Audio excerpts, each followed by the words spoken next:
The first question out of their mouths was, "You have never lived outside of Texas. What the hell makes you think you can live in a foreign country all by yourself?" I've just always liked education, stuff like that. So I've been, I took my fellowship exam for the Academy of General Dentistry a few years ago. My mouth is a massive issue, um, whether it's age-related decrease of the function of the glands or medical, medicine and side effects. And that's a lot of it. Man, and it just eats up these teeth. Welcome back to another episode of Excellence in Practice. Today, I have with me Dr. Thomas Salinas, a general dentist in Lecanto, Florida. Dr. Salinas owns and operates Timberlane Family Dental. He completed his dental school at the University of Texas Dental School and is one of only 6% of general dentists in the United States to have his fellowship status in the Academy of General Dentistry. Dr. Salinas, welcome to the show. Thanks for taking the time to come on with me here. First, just to get started, I saw on your website a little bit about your journey through college in Texas area, and then tell me a little bit about the experience in the Peace Corps. I didn't know that was something that you did. Yeah, yeah. It was a thing at the end of my, or towards the end of my college career. I knew I wanted to do something in dentistry, but I didn't feel like I was ready to get out and start just yet. And I saw a sign on one of the hallways that said, something about the Peace Corps. And so I pulled it down, sent off the little pamphlet in there, and sent off, and they got back in contact with me. I guess it wasn't towards the end of my college because it took about 18 months to apply and a number of different interviews. Um, they're pretty serious about who they take in because they're spending a lot of time and resources getting you to wherever you are in the world, and they don't want you just immediately freaking out and wanting to come back. So they after a series of interviews, and I thought they were going to ask me, what do you want to do? How do you want to improve the world? But the first question out of their mouths was, "You have never lived outside of Texas. What the hell makes you think you can live in a foreign country all by yourself?" And it was like, "Oh, wow." So that was the start of the interview, and it just got worse from there. And they were pretty brutal about it. But eventually they agreed to have me, and they offered me either a teaching position in South America or something else in Africa. And I thought South America would be cool, but when am I going to get to go to Africa? And so let the government pay for it. And so I did. I went out there and became a agroforestry research and extension agent in Africa. Knew nothing about it, nothing at all. But they do a good job of teaching you. Learned French, learned Limboom, learned Pidgin English, and went out there and they drop you off with a 55-gallon drum of fuel and a motorcycle and say, "See you later," you know. And so, Wow, what an experience! What was it like when you were out there? well, it was isolating. You were out there. The nearest next volunteer was about 10 kilometers away from me. That was also the nearest electricity. So I had no water, no electricity. Um, and this is, of course, before cell phones and anything like that. But yeah, so I had to, kind of work out how I was going to get water, how I was going to get food, how I was going to get. But the people in the village were really just thrilled to have me there, and they took me under their wing, especially the mommy and her kids next door. And they, she fed me, brought me over food that I had no idea what it was, but just you ate it, whatever you was, you ate it, and and then just kind of work my way around. I would arrange visits with farmers, and to come out on their farms and try to teach them what I had been taught about how to use trees on farms. Um, Here I am telling these people who've lived subsistent farming for their entire lives for generations, and I'm telling them how to do it better. And it didn't work out real well most of the time. They were like, "Are you insane? We're taking up crop rows to put trees on these crop rows. We need food." So you would get them to agree to give you a little plot of land to plant your way, the way you wanted it. And then Yeah. at the end of this season, you would weigh the amount of corn or the amount of grain that would come out of that little portion versus another portion the way they were doing it, and prove to them, yeah, it was better. And then they would convert their farm. And then all of a sudden, other farmers would want to, hey, what's going on over here? And they get that and just word of mouth, and it'd get around. And so that was mostly what we did, was travel around, or I did travel around, and taught them how to put trees on farms, or put trees on water catchment areas to raise the water table so they'd get more water coming out of their streams, and things like that. Uh, it was isolating. About once every 4 months, I would go into the provincial capital, and that's where you get our mail and get our pay and stuff, and meet up with other volunteers and just hear how things were going, and compare notes, and then head on back out. That weekend was a big party weekend. Boy, you got to speak English again, and Yeah, and right. get together with the Americans, and yeah, it was a life-changing experience, some lifelong friends, and really made me appreciate what we have here. Um, I actually applied for dental school from Africa. No Um, kidding. yeah, yeah. Well, Baylor in Dallas, at the time it was Baylor. Now it's Texas A&M. Allowed me to do all my interviews and stuff before I went to the Peace Corps, and just kind of put my application aside and said, okay, we'll throw it into the group in '95 when you're coming back. University of Texas wouldn't do that, so I actually came home um, about a year and a half in, and went and did interviews at the University of Texas, and did the whole the interview process and everything like that, and eventually got into the University of Texas, and that I found out when I was over there in Africa. What I didn't remember though was I had a mohawk cut, and when I came Oh. home, and I forgot that I was, I didn't forget that I was coming home, but I forgot about the mohawk cut. And my mom said, "You know what? Maybe you should just go ahead and go bald, for For that the interview." interview. Yeah, but it was fantastic, and I fully intend on going back and seeing the village again. The last I heard from anybody that had been in that area, they should have had electricity out to that area by now. So it'd be neat to see that place with actual lights. And Yeah, and see the positive changes that have happened throughout the years. yeah, yeah. Hopefully there's some positive changes. I don't know. So what do your kids think? Is that something that they're interested in doing after hearing your experience? I think that they think I don't know. I think the world is smaller to them because of the whole internet and everything like Yeah. that. And they've seen pictures of me, and they just think I look funny with my government issue black glasses, and wearing the weird clothes. As a matter of fact, that behind me is one of the dresses that was given to me by the Oh, wow. chief. Only the chief can give that fabric to wear, and so. Uh, yeah, I mean, I did more cultural exchange than actual work, I think, when I was over there. Gotcha. Gotcha.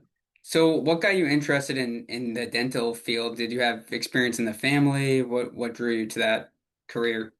I we had a friend of the family who was a dentist growing up, and yeah, that really didn't spark it. It was I knew I liked science, and I wanted to do something in science.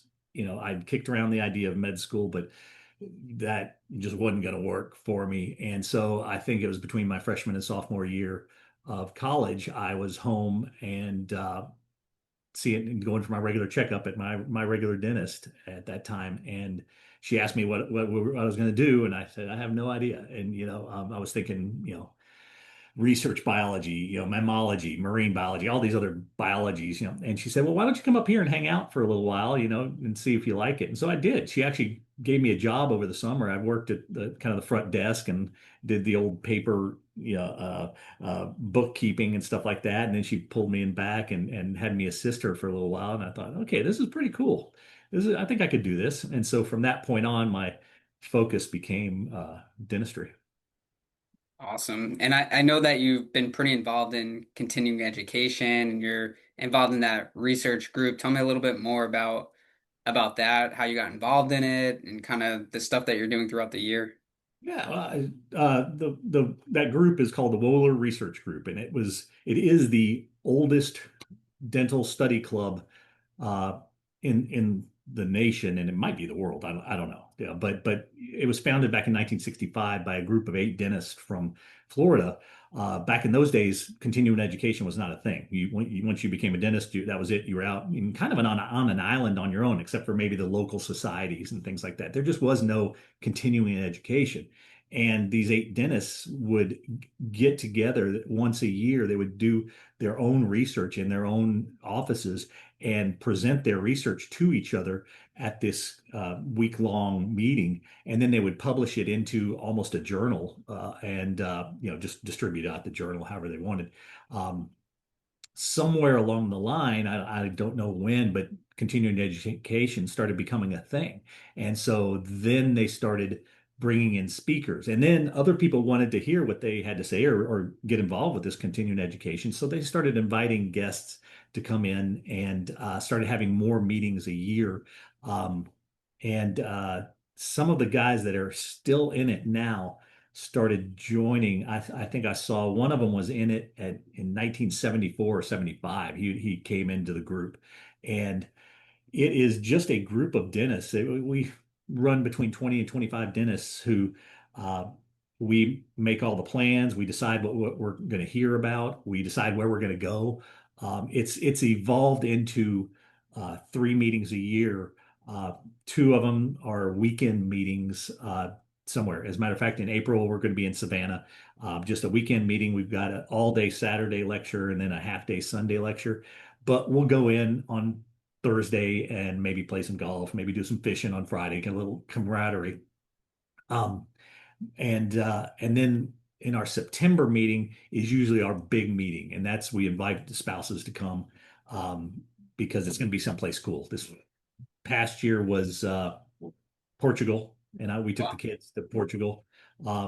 We've been in most recently Costa Rica, uh, Italy. We've been to Iceland. We're planning on Argentina in a couple of years.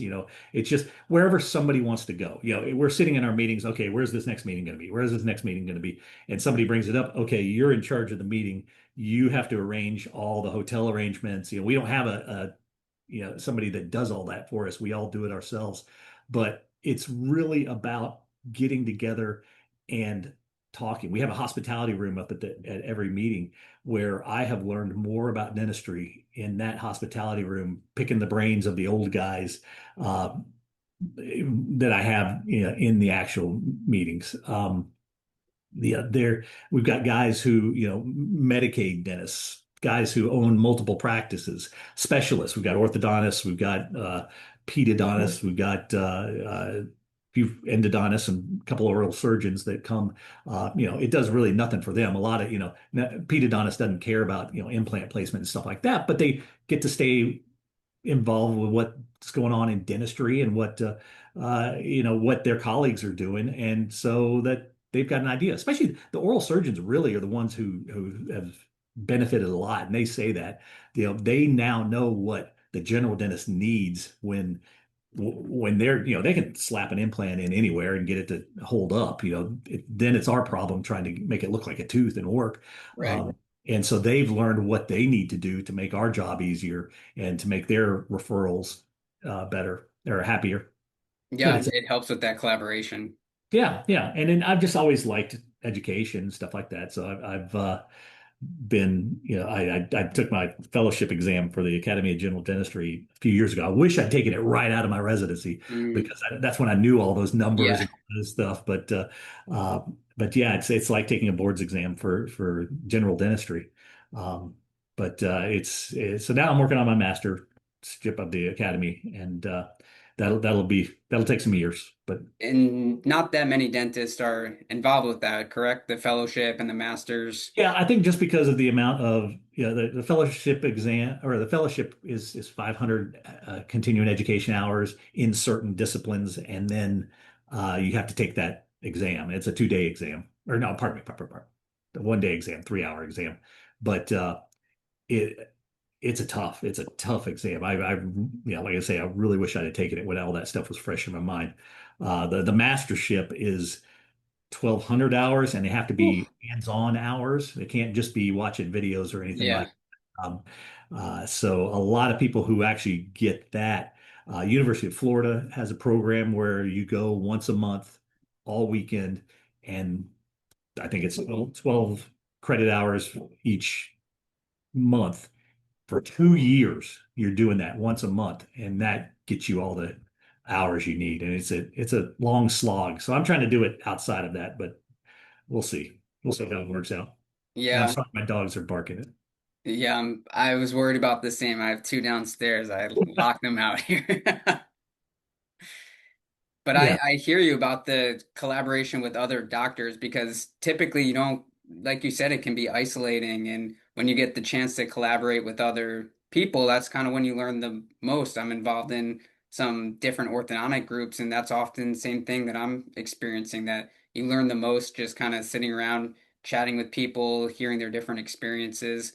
So it makes a big difference to be able to be involved in groups like that. It really does. And it's unfortunate that we don't have a Citrus County Dental Society anymore. I know Dr. Patel and Brockett, they tried to get one going a few years back when I was new here, and it just the participation just dwindled, and it was all coming out of their pockets and everything, and it just really wasn't picking up speed the way they wished it had. But I miss that from being down in Tampa, having a dental society down there where you just, you get to know everybody. Everybody gets together and you Hmm. you can talk shop. That's one of the beauties of our group is being able to sit around and talk shop and, just ask those questions that you're afraid to ask or bring a model, bring pictures, and just pick somebody else's brain. Yeah, for sure. And how did you end up here in Citrus County? Well, I came out to Florida for my residency. The University of Florida has a really outstanding Academy of no Advanced Education in General Dentistry residency. They've got a few of them. One of them's in St. Pete, and so I came out to that one and really kind of fell in love with the area. I never thought I'd live outside of Texas. I thought I was always going back home to Texas. But then after completing that, I said, well, maybe I'll stick around here for a little while and see what's up. And I joined a practice in Tampa. It was primarily Medicaid, and a lot of kids. And it wasn't what I planned on doing. It wasn't what I trained to do. That AEGD was training me how to do the high-end dentistry. Hmm. But it was easy. There's not a lot of call at night, and it was decent pay, and so I was just going to do it for a few years, and all of a sudden it's a few years later, and I ended up joining that practice, buying into it, and we built a new office, and I stayed with them for quite a few years until I just got so sick of the Tampa area. I mean, it was right, just the traffic, ugh. Hmm.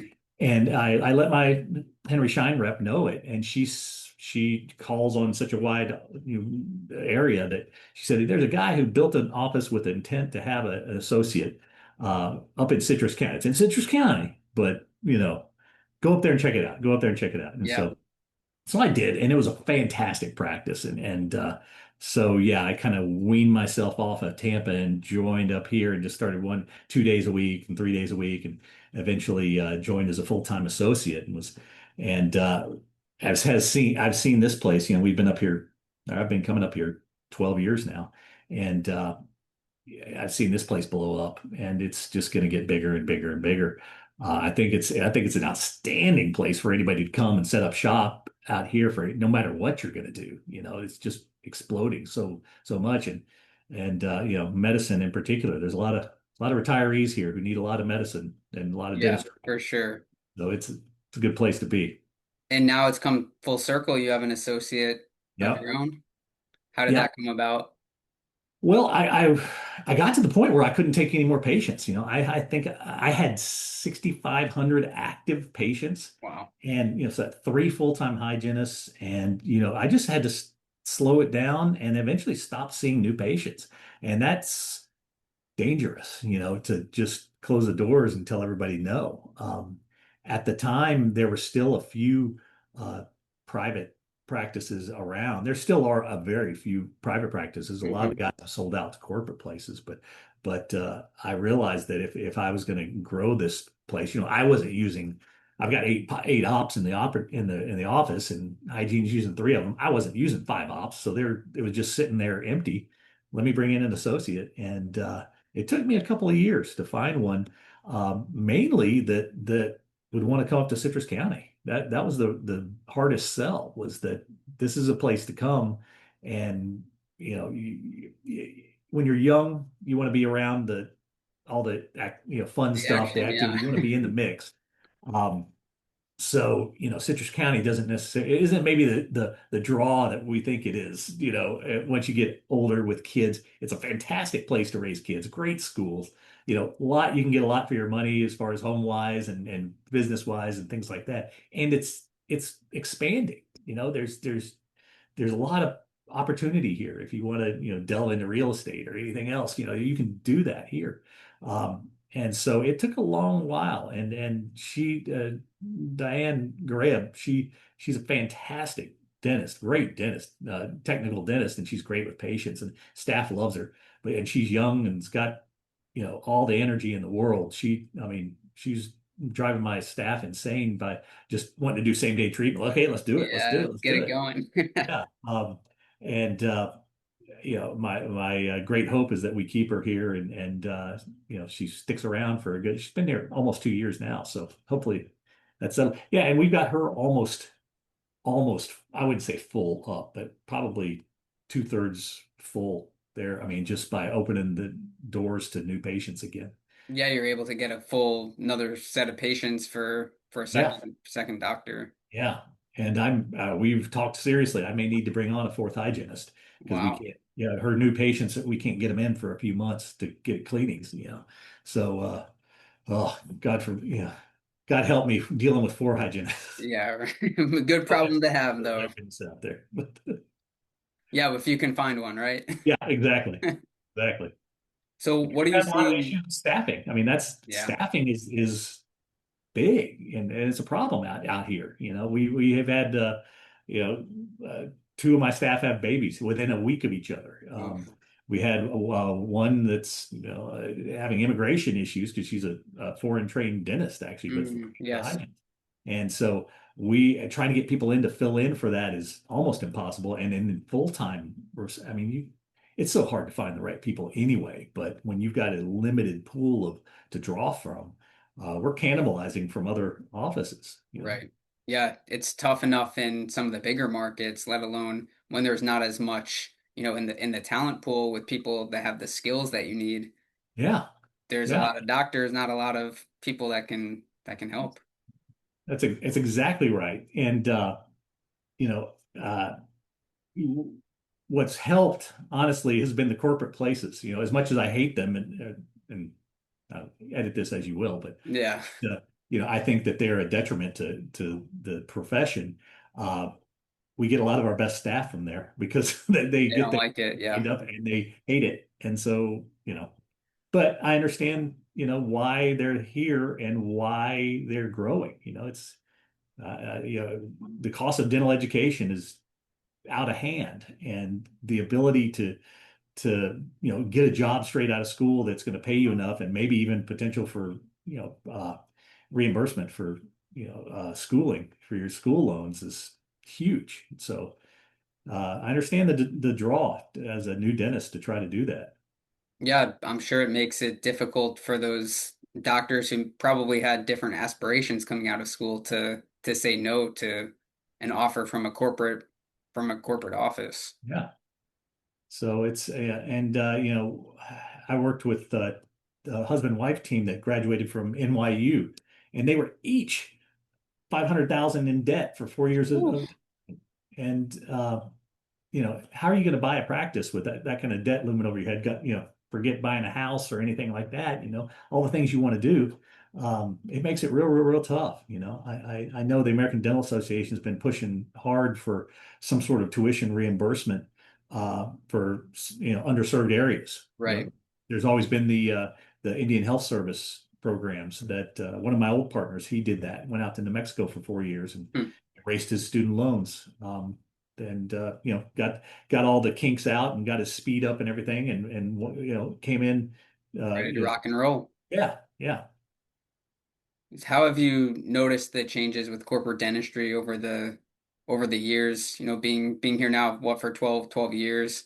I've certainly seen it in both counties, in Citrus, Hernando County, the rise of corporate dentistry and how those offices change once they've been taken over.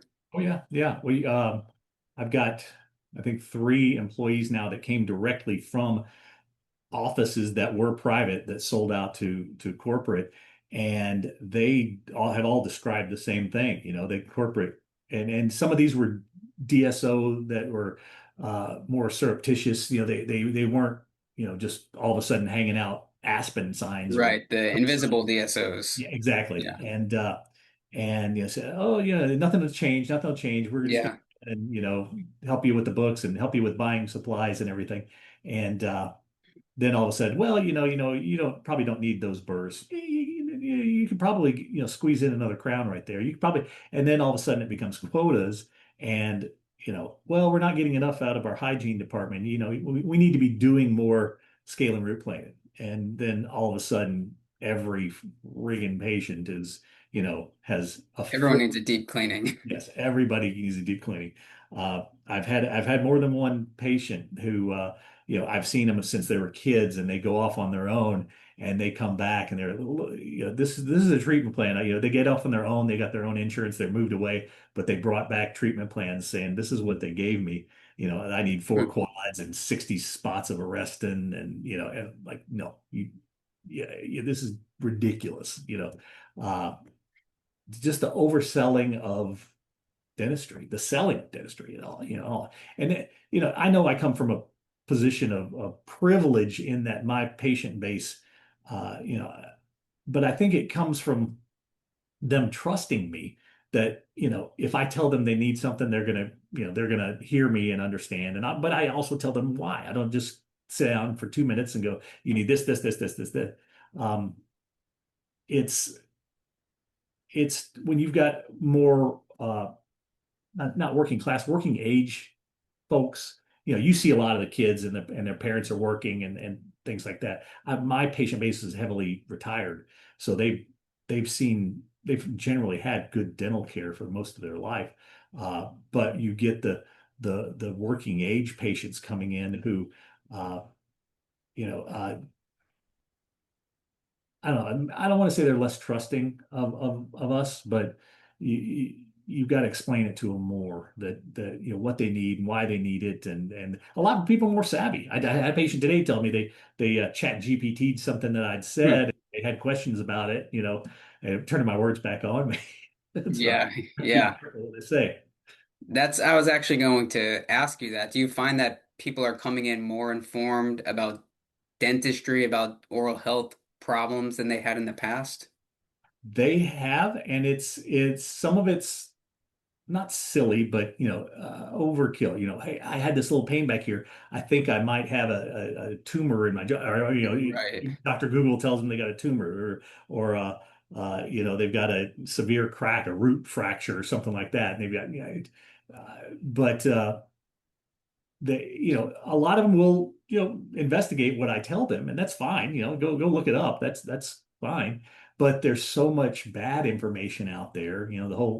I had a patient throw back at me this past month about the root canal. Root canals, Mhm. you're keeping dead teeth in your body, and it all came back from that one dentist in New Zealand who published that paper. So what in technology and dentistry have you seen change, and what are the latest things that has you excited about, the treatments that you're doing?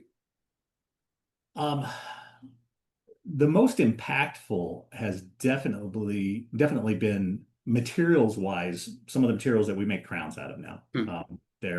There when I was going to school, you either did a gold crown or a porcelain fused to metal crowns, and that was kind of it. The advent of the ceramics, in the last 15 years, the development of those, the zirconias, to a smaller extent, the Emax type crowns, having the ability to be super tough, strong, durable, easy on the opposing dentition, um, and made digitally is it's basically giving us everything we asked for out of a crown material, crown and bridge material. It's tooth color. There's no metal in it. Um, but the digital workflow of dentistry now, I can't imagine practicing again without scanners. So you're That scanning for your crowns. Yeah, crowns, Okay. bridges, partials, occlusal guards. We're scanning for everything that we can. I still take impressions for dentures and for part of the partials, just because I need movement in the I need to see the tissue, the limitations of the tissue and how they move and everything like that. You can't get that from a scan. But I have worked with a couple of labs, one out in Scottsdale, and that's a completely digital denture workflow where we scan the arch. They 3D print a basically a trial denture that you then reline with Oh, and get all the tissue movements and everything like that. And then you can either scan that and send that back to them, or just send it back to them and they scan it. And then from then on out, it's digital. And then they will mill these dentures. There's a couple of ways of making the dentures. One is they 3D print the tissue and then the 3D print the teeth and they join them. But this some of the the bigger labs now will mill out of it's a puck. It's a massive puck of acrylic that has the tooth color embedded in it. Um, and it knows how to position that puck and mill it so that the teeth are the tooth colored and the hmm.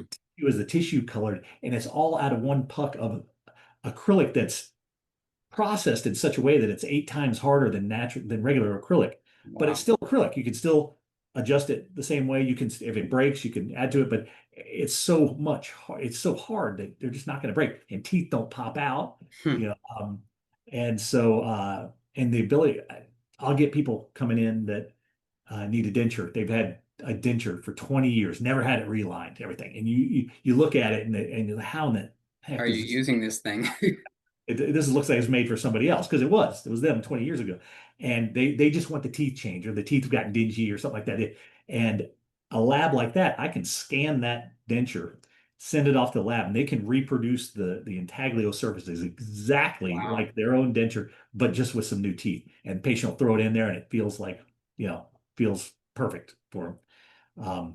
That whole digital workflow is really what's made a big change in dentistry, and I'm glad they're learning it in schools and everything these days. It's made things a whole lot easier. My lab now, if they have questions for me, they'll text me and send me a link for with the I forget what it is, but it's the models in 3 dimensions, and they'll say, "Hey, here's the bite we're looking at. Is this the same bite that you're seeing?" And you can look at it. Okay, yeah, that's it, and just text it back to them that looks good, or uh, the ability to do all that stuff on the fly, uh, and say implant placement, um, using a cone beam CAT scan, um, to make guide stents for the implants. Mm. The marriage of the intraoral scan and the cone beam CAT scan to decide where you want to put implants, how you want them to be, and then producing a 3 dimensional, printed stent that you put on there. And now you can only put that implant exactly where you had planned it on the Right CAT. where you want it. Yeah, if you want to be exactly 2 millimeters from that nerve, that's exactly where you're going to be. If you want to kiss that sinus, that's where you're going to be. Um, uh, you could literally do it on yourself. You could put an implant in yourself. The patient can put an implant in on themselves, Hmm. because you can only put it in the right place. Yeah, it's amazing. It makes things easier, more precise, Yeah. better. It's really amazing. And no, I know you probably see patients of all ages, from kids up through adults. What's it like being able to see people, probably their families, their children, and getting to treat people through generations?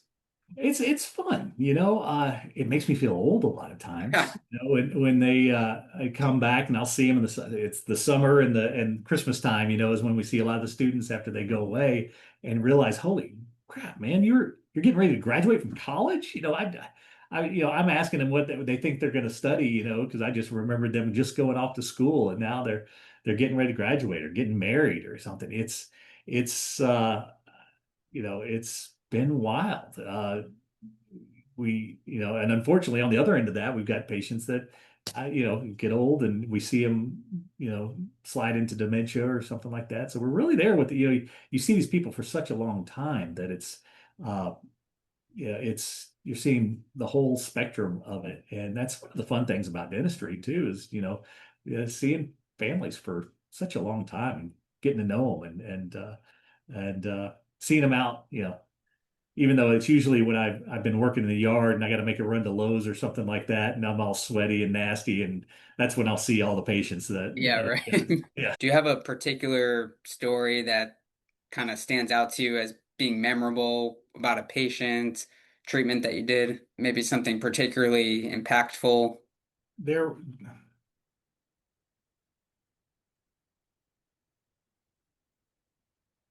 there was a guy who was uh, very instrumental in me getting more involved with, say, implant dentistry and things like that. I had kind of steered clear of that. We weren't really taught much about it in dental school, but because of when I was 20 something years ago. Um, but he encouraged me so much. He needed an implant. I was going to send him off to the oral surgeon and get an implant, and he said, "Well, why don't you do it?" I said, "I mean, I don't." He talked me into going and getting training for how to do it. There was a course coming up, and so I went and spent a weekend in Chicago, learning more about it. And then I was like, this was back at that Medicaid office too. We weren't Hmm. a lot of that stuff.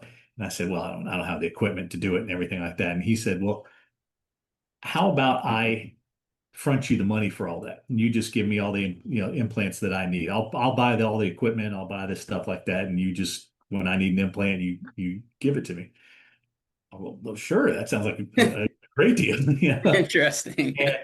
But he was just so interested in technology and cutting edge type stuff, and pushed me to stay involved with all that stuff, and gave me the financial backing to do it because I think he was the only person I did implants on for a good 7 8 years because all my other patients at that practice were all pediatric patients and things like that. We really didn't need it, but he kept me going and kept me up to date and was like it, even though he had no connection to dentistry. He just he was kind of took me, I wouldn't say took me under his wing, but really encouraged me and kept me going to stay involved. And that really helped. That was about the same time I was joining that study club as well. It really helped fire me up as far as that goes. It was just a great patient. He was a great friend, and uh, yeah, he helped me along and encouraged me when the opportunity came to come up to this place. He said, you're too good for this office that you're in. You need to, even if it meant leaving him there, he was a really good guy, and I'm better off having known him. And that speaks to the trust that you were able to build in your patients also, even like sounds like that was pretty early in your career. It was, and he was, he may have been more ignorant than he let on, I think, or way too trusting. I don't know. And I think I've told you before, we've been lucky enough to have some patients in common that every patient they always speak so highly of your office and the trust that they've developed in your office, and especially now when we're talking about corporate dentistry, that's something that's not easy to find in the dental field. I have patients from a lot of different dental offices, and it's something that's unique to be able to build that trust and to have people speak so highly of you. So just wanted to you know Well, commend you on that, and it's great to have doctors, dentists that you can trust in the area. the golden rule, it's always been that way. Treat others as you would have them treat you.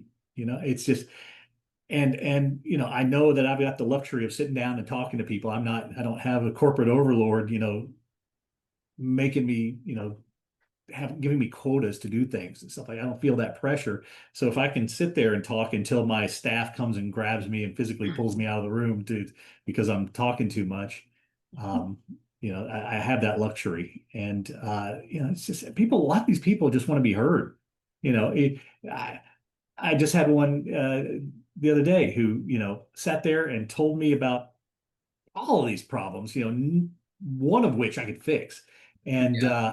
but then she was like, I think I'll wait on that. I'll wait on that. It's like, you just spent 15 minutes telling me about all these problems. You need, no, I just wanted somebody to hear me. I wanted somebody to listen to me and just to make sure I wasn't nuts. And so just treating them like people, remembering that there's people attached to those teeth and it's we're as much psychologists as we are, mechanics or engineers. Um, Yeah, you didn't know when you were in dental school that you'd be a part-time therapist as yeah, well. yeah, holy moly. And the amount of knowledge I have about patients' sex lives and things like that. It's Yeah, just, I mean, things, maybe you don't get it so some much in TMI orthodontics, things. but holy moly, I've heard some things. Yeah, Yeah, stuff that I can't forget. yeah. Some of those ones, yeah, you wish that you didn't get into that conversation. Exactly. Or how do we get here? I Yeah. don't know how we got here. Uh, And like I said, we've gotten a chance to work together on some patients on Charlotte. How important is the relationship between a dentist and an orthodontist, do you uh, think? it is paramount. I know you guys are often looking, for any guidance for us. I mean, you've asked me a hundred questions on numerous patients, as far as how do I want this set up, or is this okay, or this is what was your idea, and so I really appreciate you, wanting my input to it, and I know I've not blown you off, but said, "Hey, man, that's your stuff. You set it up, and I'll make it work," kind of thing. It is super important, especially if we're looking for any sort of restorative communication. I mean, uh, we've got to be in communication. If I need you, giving me a couple of millimeters here or cheating the midline over one way, or I'm gonna veneer these teeth just slightly over, being able to show you that. It used to be drawn in pen and paper and giving Yeah. it to you, but these days with all the digital technology that's out there, we can do a virtual setup and things like Yeah, that. it's And easy. You can take a scan, can snap some photos and text it over, and it makes yeah, the communication a lot yeah, easier. I really appreciate that about you. You've questioned me a lot, and I've not always given you probably everything you wanted in response, but I really do appreciate that. Yeah, what are some things that you think that orthodontists just in general do really well, and then some things that you wish people did maybe a little bit differently in terms of from your perspective as a dentist? I wish that there was more communication like with you, in particular my Charlotte. You've given, you would hint to me that maybe she might have some issues with hygiene, and maybe you should have just come out and said, "Hey, man, your daughter's got cavities because she hadn't brushed her teeth." Um, it's okay. And the communication, we get reports back from every other specialty, whether it be endo or oral surgery or periodontic. They're sending us updates. I think that would be beneficial from orthodontists, just if you've got a patient in treatment, just saying, here's where we are. That way we can get to, if I see something that, hey, maybe we'd want to do veneers, or maybe we talked about veneers, or maybe we're gonna, do whatever. I can tell you way before you get committed into, the last phase of treatment, and then you got to back out and reset things. So just, communication is just so key for everything. And we get the reports and we look at them, and if everything's going fine, I don't want to bug you and I'll leave you alone. But your work and everything like that, I've had no issues with that. And so if there are, maybe things that are coming up new and exciting in the orthodontics world that you just want to share with, hey, this is possible. Hey, we're doing this now, or here's a wild case, check this out. This is what we did. It doesn't need to be a monthly thing. It doesn't need to be a even year, biannual thing. But just every now and again, reaching out with that kind of information is always fun. I used to have a periodontist who would send a case that if he really liked it or had fun or it came out great, he would send us a little blurb about it and just, yeah, here's what we're doing, here's what's possible, and so those are always appreciated. Yeah, it's like you mentioned with the surgeons at your study club, where it's nice to have that perspective that you don't always have because you kind of, I know for me as an orthodontist, I get, caught up in my own bubble and don't always know, that was new for me hearing about some of the advances in, crown technology and stuff that you're doing. So you kind of get caught up in the work that you're doing on a day-to-day basis. So yeah, I'm gonna take that into consideration and start sending you some stuff over every once in a while because Yeah, you don't just always get to hear, what's going on, and then you're able to better answer questions that patients may ask me or they may ask you about different specialties, and you want to be better equipped to answer those. Yeah, yeah. One of the questions we get a lot in my practice is, patients that are in their 50s or 60s starting to get a little crowding up there, and what can I do about this? I'm always telling them, well, go visit Dr. Strouse, but then they hear orthodontist and they're thinking lawn strap up, Yeah. if there are other ways. I think somebody's home. I'm sorry that the dogs are probably going to go a little crazy. Um, but if minimally or what's possible, I don't want to tell these, I don't want to promise these people something that they get over to you and you're like, what? Yeah. Why did he just bury me and promise things that I can't deliver? Now I look like the bad guy, kind of thing. So, little cases like that, they're in my case attuned towards adult orthodontics. You came over and talked to us and gave us a really good lunch and learn on adult orthodontics. But little things like that. That's of interest to me. We all know what the magic you can do with the kids, and Yeah. Yeah, it's new stuff that can be done with adults that patients and even you might not know that we're able to do currently. yeah, yeah. I mean, that's the fun stuff, that the gee whiz kind of stuff that gets us excited about cooperating. Yeah, for sure. I also wanted to talk a little bit about patient education. If you could talk about some common mistakes that you see patients make in like daily routines, things that they're doing with oral health in regards to their teeth in general. Um, Leslie just came home, and so it's going to get loud here. Let me close the door real Okay. quick. My little doggy wants to.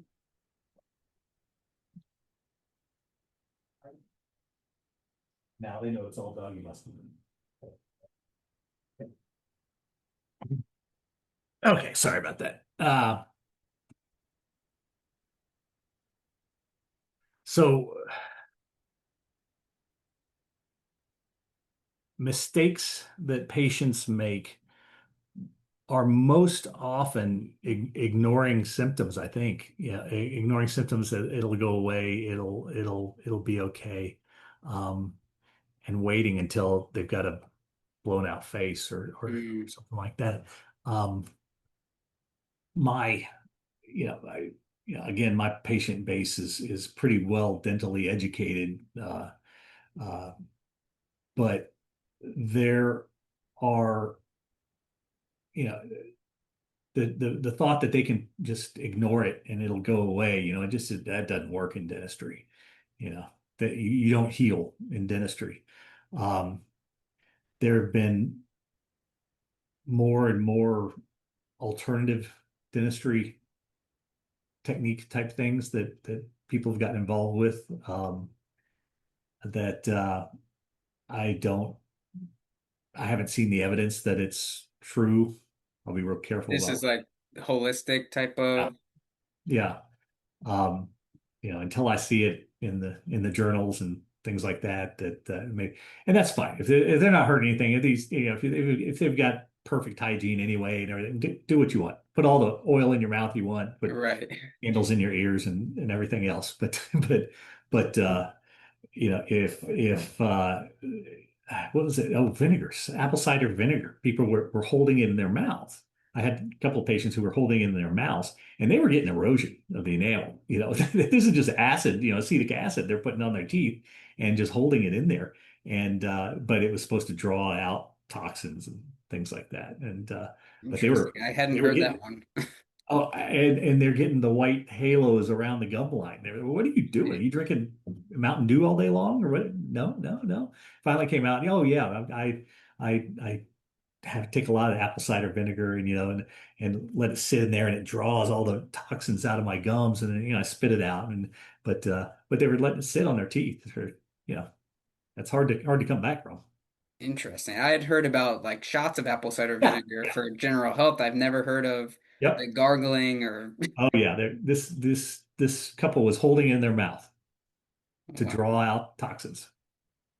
Somebody Now, told um, mentioned a little bit about problems not going away.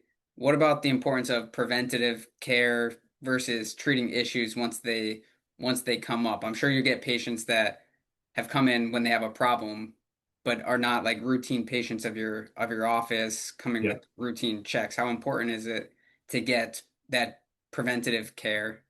I mean, it just like anything, just like with your car, with your marriage, yeah, everything. Prevention is a whole lot easier and cheaper than dealing with it when it's become a problem. Um, we, I routinely use the line that, hey, if we had done this a year ago, this was a little two-surface filling. Now we're doing a root canal and a crown on a Hmm, tooth there. Um, we get a lot of people trying to deny X-rays or refuse X-rays, and it's the policy in my office is once a year, bite wings every 5 years, a full mouth series. Um, but we'll get people fight us on that, even though the dosage of radiation is so minor these days that well, the American Dental Association this past year came out with a statement saying that they recommend against using lead shields yeah. on uh, you know What's the, is it the radiation? What do you find the objection with that's X-ray? usually what it is. And plus those sensors, some people with big tori, Mm, they get a lot of pain from that. But you know, it's so many times, okay, all right, we'll skip this year. We'll catch it next year. And then next year, it's like, oh my God, somebody set off a firework inside your mouth there. Well, we mm, could have caught all of these if it hadn't been an issue. I'll tell you what the biggest issue, actually, you may have asked this or we're going to ask it. I may be jumping the gun. In my population of mostly retired patients is dry mouth issues. mm. Dry mouth is a massive issue, whether it's age-related decrease of the function of the glands or medical medicine and side effects, and that's a lot of it is that Like and xerostomia from all the medications. oh man, and it just eats up these teeth. And these are people that have gone decades and decades without having a cavity, and all of a sudden I'm telling them, well, yeah, you got three, here. How in the hell did that happen? Well, here, I'm gonna scrape this plaque off there, that you brushed your teeth before you came here, and it's just that plaque turns into paste and doesn't come off. I've been drilling on teeth next to this plaque stuck on a tooth and it goes through the entire procedure and it's still stuck on there with all my water spray and everything like Hmm, that, the suctions, it's still there, it's so tenacious. But yeah, the xerostomia, it just eats up the margins of crowns and around old fillings and things like that, and we've tried to be patching where we can, but I just had another one that I can only patch a tooth so much. We got in, and I may be doing these patients disservice, but you got an 85-year-old patient that, you're going to tell her, well, you need three crowns because you got decay around all three of these crowns, and they're going to start shutting down. So, okay, maybe we can patch this because we caught it early because right, we were taking X-rays, but you don't always catch it in the X-rays either. If you're lucky, you may, but if not, in your exam and you're not feeling it, and then the next year, boom, something's blown out or a tooth broke off or something, and you look back at the X-rays, you couldn't see it on those X-rays, and so it has become a real problem in our office, and probably a quarter of all the procedures I do are dry mouth related. And do you think that the cause of that is mainly from a lot of medications? Is it age, combination of everything? Yeah, it's an absolutely combination. Age doesn't help at all, but a lot of them, so many of the medications have dry mouth as a side effect, and then they compound each other when they're getting on multiple, all the diuretics and things like that that Mhm. these patients are on. And and there's really not a lot good to prevent it. Like we put them on dry mouth sprays and lozenges and everything, and fluoride mouth rinse for the dry mouth. CPAP, has can cause a lot of dry mouth too. A Mm, lot of patients are on CPAP, which sleep dentistry is a whole another big topic. Airway management, like you guys deal with. Um, but that can lead to a lot of dry mouth in the older patients. And boy, it just gets tough, having to tell these people, you're taking care of your health, but you're drying up and you're getting cavities again.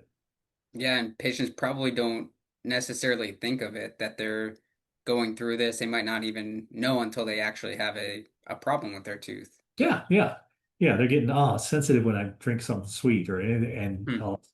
yeah, and you're looking down there and holy moly. And we've got a patient that we're just converting over to a denture now. We fought the good fight on him for years, but it was just every time we saw him was two or three more cavities. And your mirror sticks to the inside of his cheek. You're literally peeling it off when you're trying to do an exam. It's not like you're sliding around in there. I mean, you're Right. sticking. Yeah, Yeah, it sticks to the to the tissues. yeah. Yeah, it's really unfortunate. That's a hard. If I could get rid of that, I would solve half of the problems in the dental world in this area anyway. Yeah. And I know, people are afraid of the dentist. Even I experience that people coming in nervous for providers, for people that are nervous about just seeing a dentist, getting regular dental care. What would you say? What would you want people to know?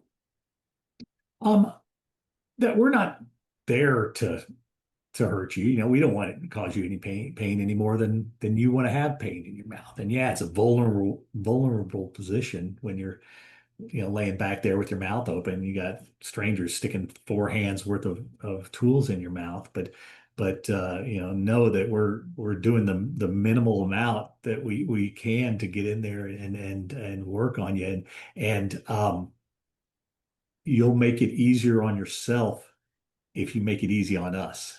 You get the people that are scared but just will, you know, open their mouths and deal with it, and we're able to get in and out and try to help them out and get it done as fast as possible. The people that fight us and we're trying to get in there and they won't let us. And now you're just extending it and you're making this a wrestling match. Yeah. It's the fear of anything, is so mental, and that goes back to the psychology of dentistry. Is we know what's going to go on. They don't know what's going on. Maybe some of the fear of flying, being not being in control, so the same thing. You're in a vulnerable position, and you're um I don't just taking things slow, explaining things, unless that patient says they don't want to know, then you do the opposite. I've got patients who want to see the needle every single time before I give them a shot. They want to see it. They want to know where it is. They want to know they want me to tell them exactly what I've given. I've got patients who just do not want to know. They want to put on dark glasses and just, you know, be done with it. So Wake me trying up to, when it's over. yeah, yeah, read the patient and see what's going to help them. Maybe ask them how they'd like it done. How would you like us to proceed? Uh, do you want to know, or do you want us to go fast? And don't berate them for being scared. I mean, it's a scary position. We forget about it, and you know, so we're not on that side of the drill all that often. Right. So if you had a billboard or commercial to allow people to know one thing about oral health or dentistry, what would that one thing be that you would want to get out there? That it is just as important as your heart. It's the start of your digestive system. It's the the way that you communicate, it's the way you visually communicate with people. It means so much. If you see somebody with nasty teeth and things like that, it just gives you an immediate impression about that person. So, it's an easy thing to take care of if you take care of it, and if things start going bad, well, get it taken care of sooner rather than later. It's a lot cheaper and easier and less painful to take care of it early. But doing the work at home, brushing floss, it's just so basic. You can But avoid so sometimes many gets problems. neglected. Yeah. Awesome. Hey, thanks so much for doing this. This was awesome. And I know you have another doctor there. You're taking new patients now. Yep. Yep. We are taking new patients, and yeah, yeah. Give us a call over there, and we'll see what we can do about getting you in and getting you with one of our great hygienists. Excellent. And best place to just give your office a call, website, Yeah, yeah. The the best way to website, contact. timberlanedentistry.com. All the information's on there, and that needs to be on there. Um, but yeah, just give us a call and see. We've got people answering the phones, and yeah, we're there Monday through Friday. Excellent. Cool. Yeah. Thanks again so much for doing this. This was fun and look forward to talking soon. Yeah, yeah. Thank you for having me. I appreciate it.